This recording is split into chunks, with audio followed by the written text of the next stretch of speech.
सोचो एक ऐसी जगह जहाँ मौत हवा में घूमती है, जहाँ इंसान नहीं परिंदे अपना अंत खुद ढूंढने आते हैं। ये कहानी है असम के जतिंगा गांव की। एक खूबसूरत गांव जिसे लोग वैली ऑफ डेथ भी कहते हैं। जतिंगा पहाड़ों से घिरा हुआ जंगलों के बीच बसा ये गांव दिन में एक स्वर्ग जैसा लगता है, लेकिन जैसे ही शाम होती है अंधेरा छाता है और हवा में एक ऐसा राज घूमता है जो रात को मौत में बदल जाता है। रात के कुछ घंटों में हजारों परिंदे जो दिन भर आसमान में आज़ाद उड़ते हैं वो खुद अपनी मौत की तरफ खिंचे चले आते हैं। क्या है ये राज? क्यों जतिंगा के परिंदे अपनी ज़िंदगी दांव पर लगाते हैं? आज हम खोलेंगे जतिंगा का राज। हर साल सितंबर से नवंबर के बीच मॉनसून के बाद जब हवा नमी से भरी होती है और कोहरा इतना घना कि एक कदम आगे ना दिखाई दे, जतिंगा में अजीब सी घटना शुरू हो जाती है। शाम 7 से 10 बजे के बीच जब रात अंधेरी होती है तब आसमान से परिंदों का एक दस्ता आता है। लेकिन ये उड़ान नॉर्मल नहीं होती। ये परिंदे अंधेरों में पागलों की तरह गांव की रोशनी की तरफ खींचे जाते हैं। वो पेड़ों, घरों, दीवारों से टकराकर गिर जाते हैं। सुबह तक गांव की गलियां बेजान परिंदों की लाशों से भर जाती है। पहले नागा जनजाति के लोग जो वहाँ रहते थे, उन्होंने इसे श्राप माना और डर के मारे गांव छोड़कर चले गए। फिर जैंतिया जनजाति के लोग वहाँ बस गए। उन्होंने इसे ऊपर वाले का वरदान मान लिया। वो रात को मशाल लेकर खड़े हो जाते और जब परिंदे रोशनी की तरफ आते उन्हें मारकर खा लेते। जब साइंटिस्ट ने इस राज को समझना शुरू किया, कुछ बातें सामने आई, जैसे फॉग और डार्कनेस। अंधेरों में परिंदों का नेचुरल नेविगेशन फेल हो जाता है। अक्सर पक्षी अपनी उड़ान को गाइड करते हैं सेलेस्टियल क्यूज से, जैसे चांद और तारे, लेकिन घने कोहरे और अंधेरे में ये क्यूज उन्हें दिखाई नहीं देते, जिससे वो कंफ्यूज हो जाते हैं और रास्ता भटक जाते हैं। दूसरा, लाइट्स का जाल।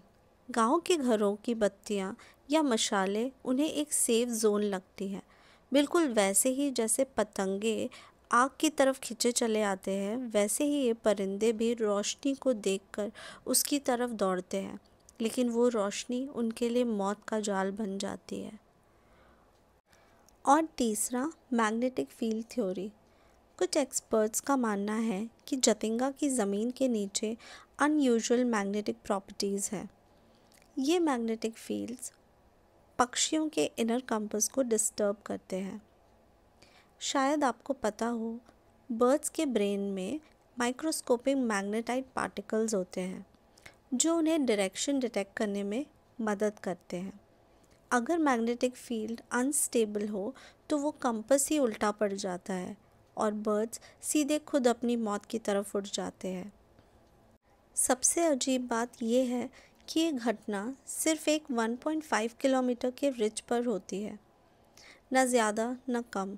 इस छोटे से स्ट्रेच के अंदर ही बर्ड्स डिसोरिएंटेड होते हैं और उनकी मौत होती है।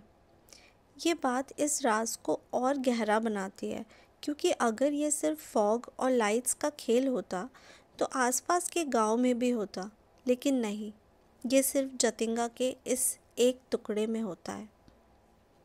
तो परिंदे खुदकुशी नहीं कर रहे थे, वो बस अपना रास्ता भूल गए थे, डिसोरिएंटेड हो गए थे। लेकिन लोगों ने उनकी मजबूरी का फ़ायदा उठाया और उनके मास डेथ को एक शिकार का खेल बना दिया।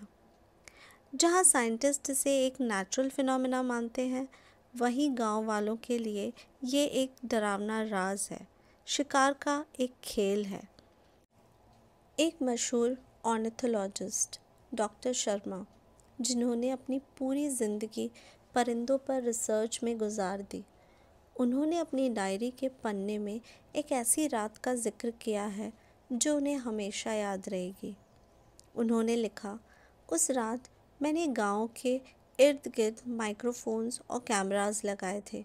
सुबह जब रिकॉर्डिंग सुनी तो पहले बस परिंदों की बेचैन चीखें, फड़फड़ाहट की आवाज़ और फिर अचानक टकराने की तेज़ धड़ सुनाई दी।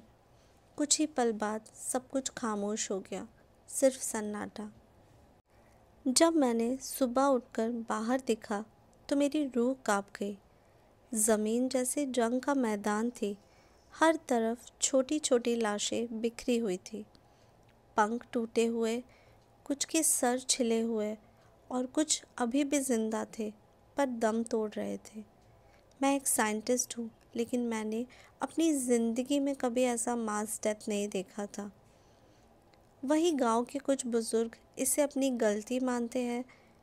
वो कहते हैं कि हमारी लाइट्स ने उन्हें बुलाया और हम चुप रहे, हर रात उनकी मौत का तमाशा देखते रहे। अब जब भी फॉग होता है हम लाइट्स बुझा देते हैं ताकि उन मासूमों को फिर से ना बुलाएं। साइंटिस्ट ने कई थ्योरीज दी, पर असली सवाल आज भी वही खड़े हैं। आखिर क्यों सिर्फ जतिंगा ही? क्यों ये अजीब हादसे हर साल सिर्फ सितंबर से नवंबर के महीनों में ही होते हैं? क्या ये सब सिर्फ फॉग और रोशनी का खेल है, या फिर यहाँ कुछ ऐसा है जो इंसान अपने साइंस और समझ के बावजूद अभी तक समझ नहीं पाया?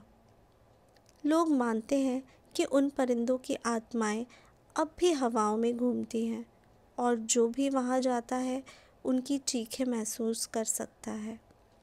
जतिंगा का ये राज सिर्फ बर्ड्स डेथ का नहीं है, बल्कि इंसान और प्रकृति के बीच का रिश्ता और हमारी अधूरी सोच का रिफ्लेक्शन भी है।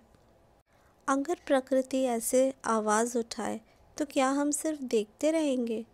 जब अंधेरा गहरा और फॉग ज़्यादा हो, जब चांद ना दिखे, क्या हमने कभी सोचा है कि हमारी रोशनी ही उनके लिए ट्रैप बन सकती है? क्या दुनिया में हर अजीब चीज़ का जवाब सिर्फ साइंस के पास है, या कुछ चीज़ें अभी भी अंधेरों में छुपी हैं?